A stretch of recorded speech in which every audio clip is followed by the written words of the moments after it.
Hey everyone, welcome back to another video. My name is Emma Lefebvre and today we're going to be painting a snowy scene without using any white paint. So let's jump right into it.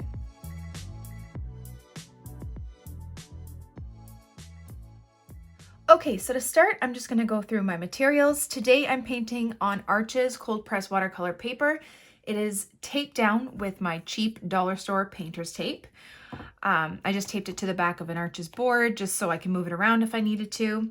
I have my Winsor Newton Professional watercolors in my palette. I have this mop brush by Princeton Select.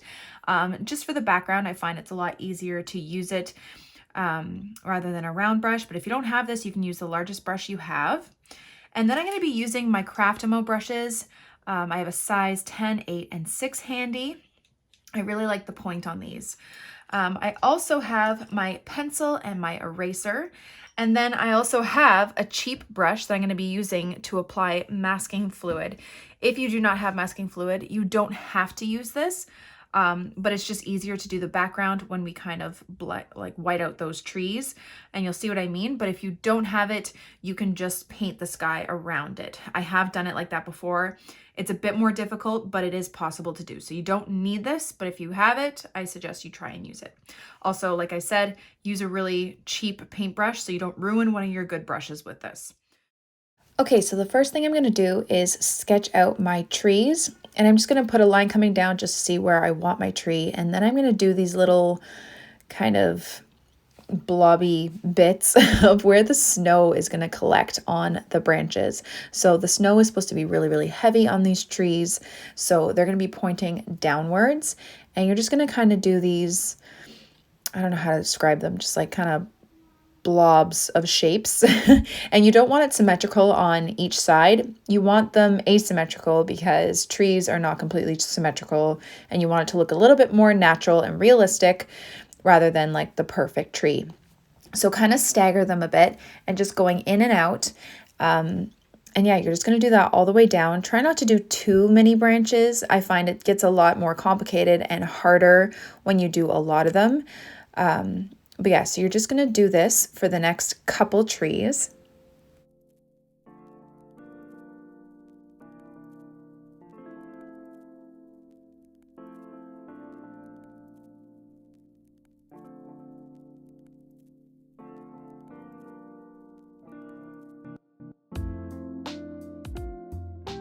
And now I'm just going to take my kneaded eraser and erase any bits that I may not need. We are going to be covering the trees with some masking fluid. So if you put the masking fluid right over the lines of the pencils, then it actually takes it up when you pull the masking fluid off. But if you're not using masking fluid for this, which is totally okay, just make sure those pencil lines are really nice and light, because you don't want them to show up underneath watercolor. So this is the masking fluid that I'm using. It's by Winsor & Newton.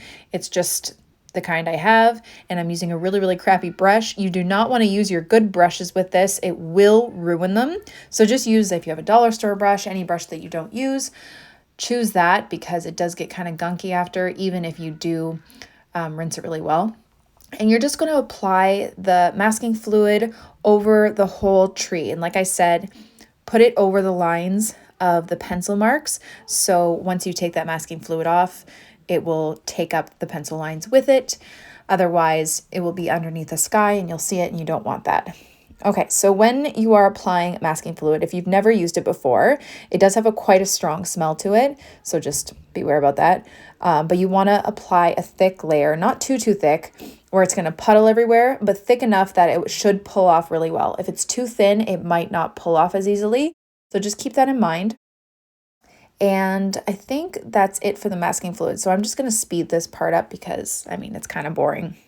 Okay, so once your masking fluid is done, you are just going to wait for it to fully dry, and you have to make sure it is fully dry before you start painting the background. And you'll know it's dry because it will have this kind of rubbery texture to it, and it will look a little bit more transparent and have a yellow tint to it. So just make sure it's completely fully dry before you start painting the background. Okay, so now it's dry. You can see it kind of has a yellowish tint to it. We're going to take our flat mop brush or whatever brush you have that's big enough, and we're just going to wet up the whole background.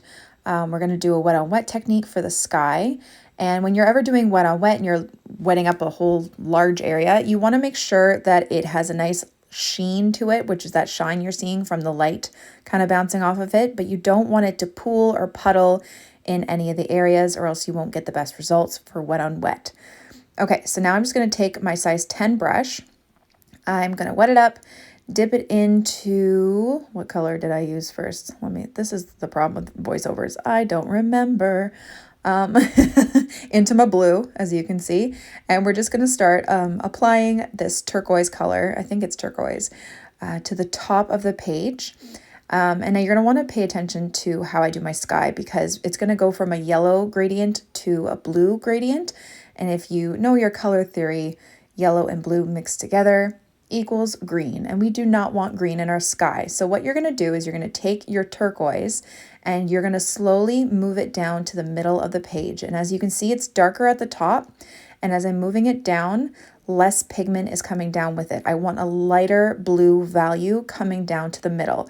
That will give it less of a chance that when we meet it there with the yellow, it will turn green. If you have a lot of pigment, like blue pigment in the middle, then it meets the yellow, it will turn green. So you gotta kind of be careful not to mix the two, but they kind of want to meet in the middle. So I took my cadmium yellow and I'm just gonna put the saturated paint closest to the bottom and then slowly move it up. That's why we're working on a wet surface, because it's easier to move that pigment into a wet surface rather than on a dry surface.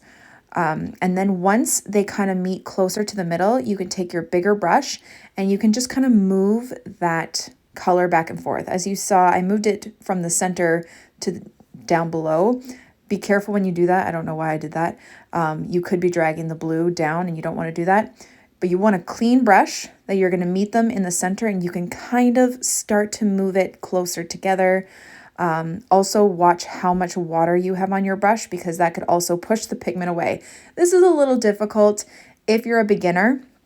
Just try your best to not have too much water or pigment when moving them together in the center. And it should work, but it does take practice. This took me lots of practice over many years, so try not to get discouraged. And I'm just adding more pigment to some of the places just to make it a bit more vibrant, I think is what I'm trying to say. Yeah. Also, one more tip when painting over that masking fluid, try to be really gentle with your brush, because you do not want to scrub that masking fluid off with your brush.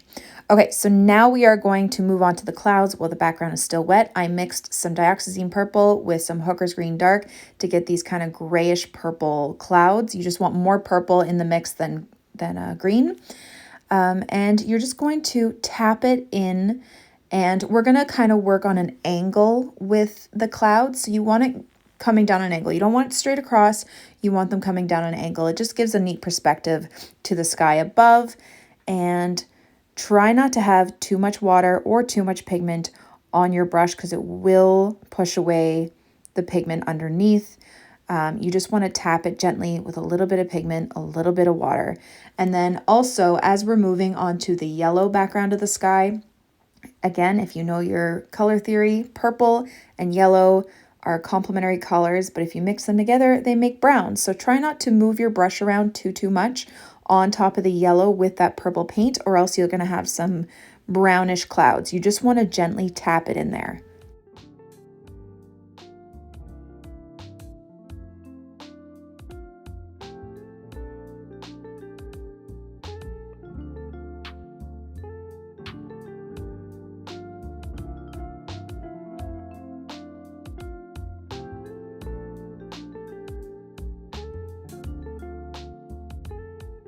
So another thing you may want to do, if your clouds are kind of spreading a bit too much, you can wash and dry off your brush and then just kind of gently blend and kind of form the clouds. So see how I'm going in between the clouds there on the yellow? I'm pushing that purple kind of to the cloud area rather to the background sky. Then you'll see in a second, I also make a big boo-boo, not too big, right there. I dropped a big amount of water onto the background sky, and then I just took my paper towel, I mopped that area up, re-wet it with some clean water, and then reapplied a little bit of yellow, a little bit of purple for the clouds. It happens. You know, sometimes we can't control it.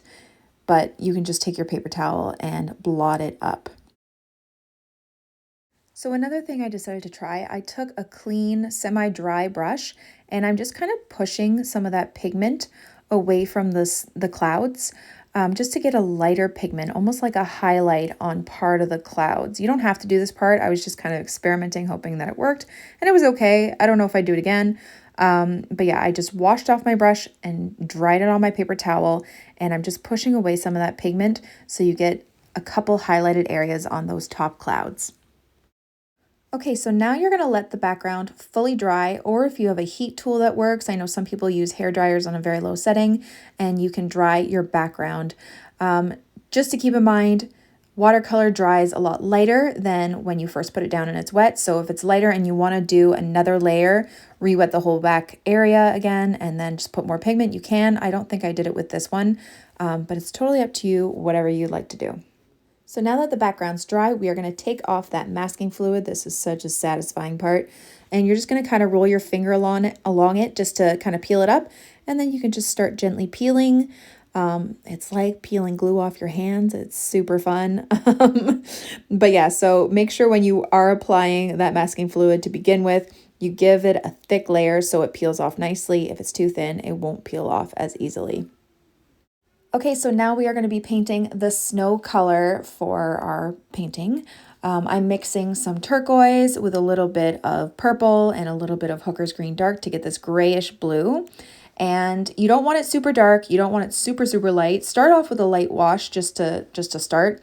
But because we're painting trees in the shadow, you see the sun is setting behind, or maybe it's a sunrise, the snow will give off this bluish tint. So that's kind of how we're getting around not using white paint for this snowy picture. You're going to be using a light bluish gray color, and you're just going to fill up that whole white area that we pulled the masking fluid off with this color.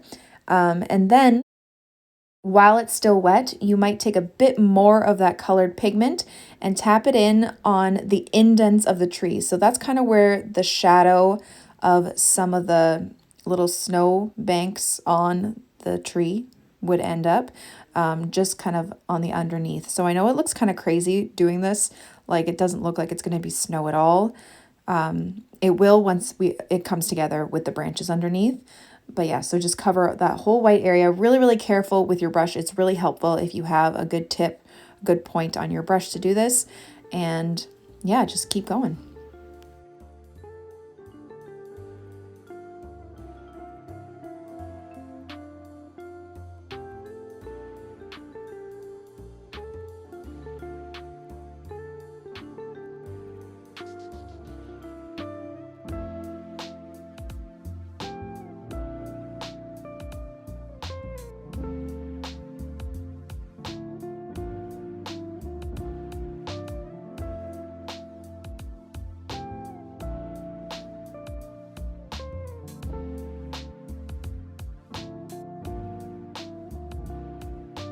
And once you're done all of those trees, you're just going to let it dry or dry it with your heat tool.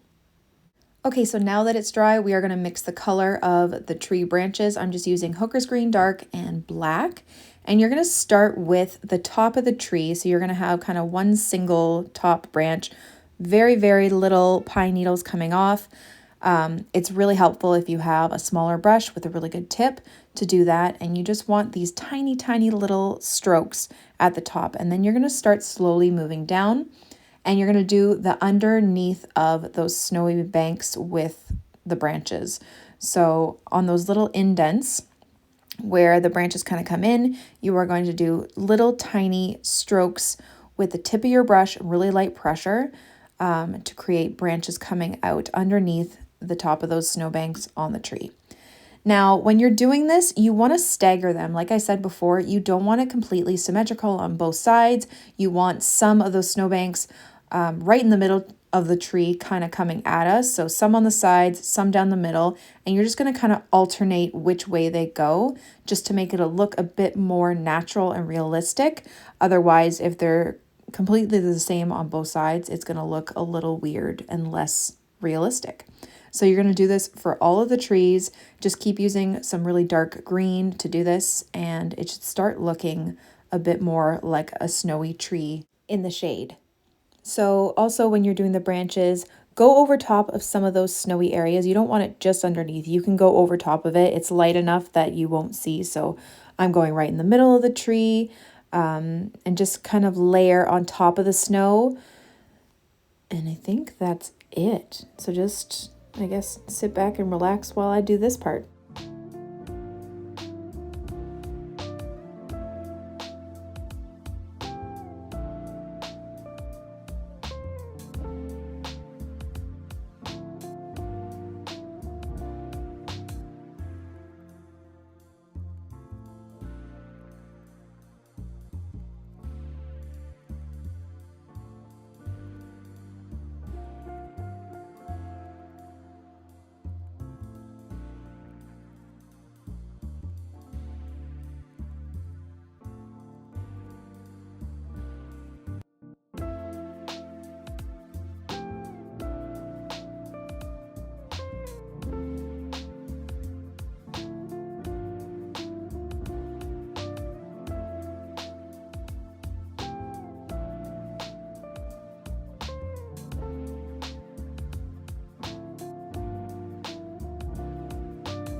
Okay, and once you're finished all the branches, you're going to let it completely dry, and we're going to move on to the last step of this. You're just going to take more pigment of that snow color, and you're going to go in and start placing shadows, especially on one side of the tree. So pick a side that maybe has a bit more of a highlight, and then apply the shadows to the other side. Also, because you're working on a dry surface, you don't want to see really harsh shadow lines. So put your color down, as you can see what I'm doing here. And then you're going to wash off and dry off your brush on your paper towel, and then just kind of blend it out so it's not a really harsh shadow line. And you're just going to do this on one side of the trees and then on the underside of some of the snowy parts on the highlighted side of the tree, if that makes sense.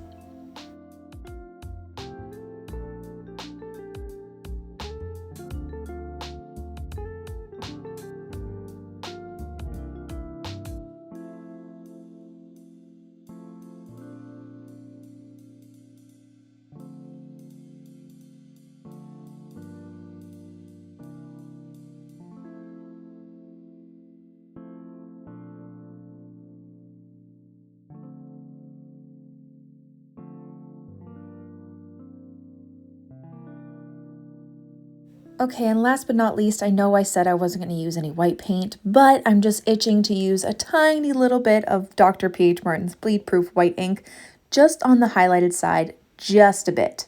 You do not have to do this if you don't have any white paint or white gouache, or if you think it looks better without. You could always lighten up that area beforehand just using a lighter wash when you initially put down the snow color. But I figured it could use a little bit of a white highlight, and then just washing and drying off my brush and blending it out. And I think it kind of brings it all together. Okay, and now for the ever so satisfying part, let's take off that painter's tape and reveal the painting underneath.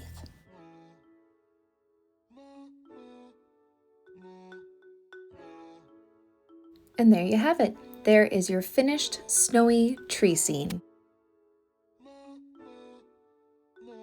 Thank you all so much for watching my video. I really hope you liked it, and I hope you learned something. Don't forget to subscribe to this channel and follow me on Instagram for even more. Have a great day, guys. Bye.